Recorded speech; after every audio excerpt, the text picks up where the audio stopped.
Saudara, data terbaru Survei Sosial Ekonomi Nasional atau Susenas oleh Badan Pusat Statistik BPS yang diolah Lembaga Penyelidikan Ekonomi dan Masyarakat Fakultas Ekonomi dan Bisnis Universitas Indonesia menyebutkan jumlah penduduk kelas menengah di Indonesia turun sejak tahun 2018. Jumlah penduduk kelas menengah di Indonesia turun signifikan dalam beberapa tahun terakhir. Penyebabnya ditengarai akibat melemahnya daya beli dan minimnya kebijakan pemerintah untuk menopang kelas menengah. Pada tahun 2014, Saudara, jumlah kelas menengah di Indonesia ada sebanyak 39 juta jiwa atau porsinya 15,6% terhadap populasi. Nah, 4 tahun kepemimpinan Presiden Joko Widodo, jumlah kelas menengah naik signifikan dan mencapai 60 juta jiwa atau 23% dari total populasi Indonesia. Tapi sejak pandemi COVID-19 dan juga selepas pandemi COVID sampai di akhir tahun 2023, jumlah kelas menengah Indonesia justru turun sampai 8,5 juta jiwa menjadi 52 juta jiwa. Angka ini hanya setara dengan 18,8% total populasi.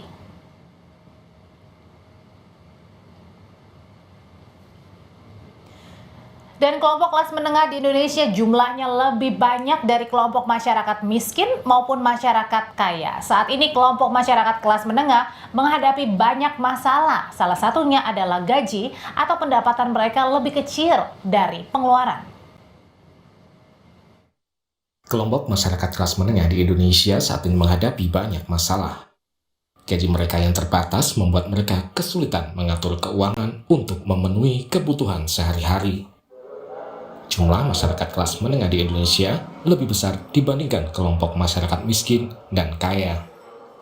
Warga yang memiliki pengeluaran Rp729.000 hingga Rp1.700.000 masuk kelompok calon kelas menengah. Sedangkan warga dengan pengeluaran 1,7 juta hingga 8,2 juta rupiah masuk dalam kategori kelas menengah. Jumlah dua kelompok ini mencapai 70 juta orang atau hampir 67%. Laporan harian Kompas menyebutkan pendapatan kelompok calon kelas menengah dan kelas menengah ternyata lebih kecil dari pengeluaran mereka. Data tahun 2021, rata-rata gaji kelompok calon kelas menengah berada di angka Rp934.000. Sedangkan pengeluaran mereka lebih dari Rp1,1 juta per bulan. Dengan demikian, mereka mengalami defisit sekitar Rp181.000 per bulan. Defisit gaji dan pendapatan diperkirakan akan makin besar di tahun 2045 mendatang, yang bisa mencapai angka Rp818.000. Hal yang sama terjadi di kelompok kelas menengah. Di tahun 2021, diperkirakan rata-rata pendapatan mereka di angka Rp2,71 juta. Sedangkan pengeluaran mencapai Rp2,78 juta. Ada selisih gaji dan pengeluaran sekitar Rp65.000. Di tahun 2045, selisih pendapatan dan pengeluaran diperkirakan bisa mencapai Rp431.000. Sebagian besar pengeluaran kelompok kelas menengah adalah untuk membeli rumah dan kendaraan. Untuk menutupi kekurangan, mereka biasanya mencari penghasilan sampingan. Oke, rata-rata pengeluaran saya selama sebulan itu saya bisa dikatakan juga sebagai sandwich generation ya. Saya juga harus ingat orang tua di Jombang. Saya biasanya 4 juta.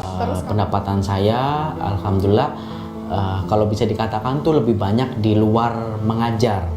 Jadi seperti saya lebih banyak traveling karena saya bersama rekan ikut konsultan, kemudian ikut penelitian di kementerian, seperti itu.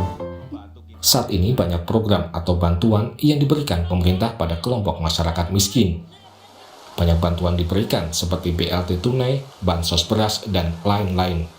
Sedangkan masyarakat kelas menengah yang hidup pas-pasan masih minim perhatian dari pemerintah.